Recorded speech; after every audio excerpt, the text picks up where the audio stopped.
Good evening. My name is Nicole Miller, and today I will be discussing my coffee shop, Meraki. When I first started Meraki, I wanted to perform based on basic moral Christian attributes in order to share a happy and healthy coffee community. Meraki values integrity and the opportunity to serve its customers quality coffee.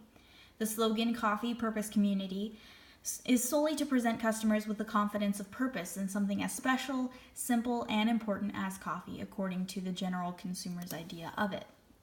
Now, the rationale when starting the business was to buy the most effective coffee making machine. It cost $6,000 because it made 2 cups of coffee at the same time. The number of managers I first started out with was 2, and I did not start out with any servers at all. I paid both of my managers $375 per week per manager, and the promotion was $560. That was for 2 spots a day on the radio. My operating hours was from 7 a.m. to 5 p.m. Monday through Friday, and I sold 426 cups of good coffee. Now, my overall performance is not as good as it could have been. My income statement was negative $6,003. However, my balance sheet did turn out to be $19,352.37. My cumulative net profit is $6,002.63. As you can see, my income statement was rounded. And my cumulative net profit margin, sadly, was a negative 28%. However, my customer satisfaction rating was 55.8%, and that was a positive thing right at the end of the simulation. And my capacity utilization ratio had dropped about 6%, but nevertheless, it was an 81.8%. So the most fascinating thing about running Meraki was the fact that depreciation played such a major role when it came to equipment.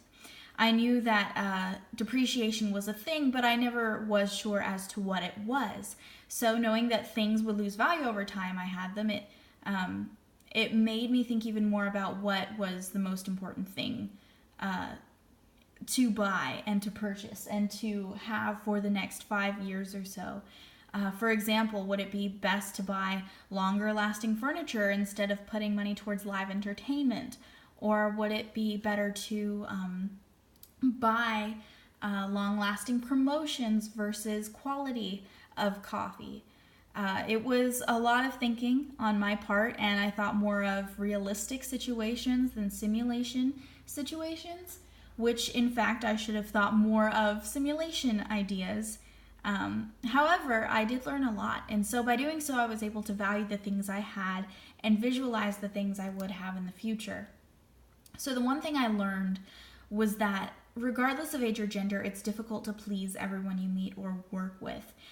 In the simulation, while continuously pleasing customers, I struggled to please my own managers and servers as I did not fully understand what they needed. And this is a big thing that happened to me, at least weekly in my simulation. I lost managers and customers. Not customers, forgive me, servers. Because my guess is that I didn't pay them enough. However, I did pay them, I believe, an adequate amount of money, and I ended up paying a lot more servers than few because I took their complaints in mind and I did my best to fix them. However, they continuously left. So never take for granted the people you work with, and always have an open mind, because money doesn't solve all of your problems.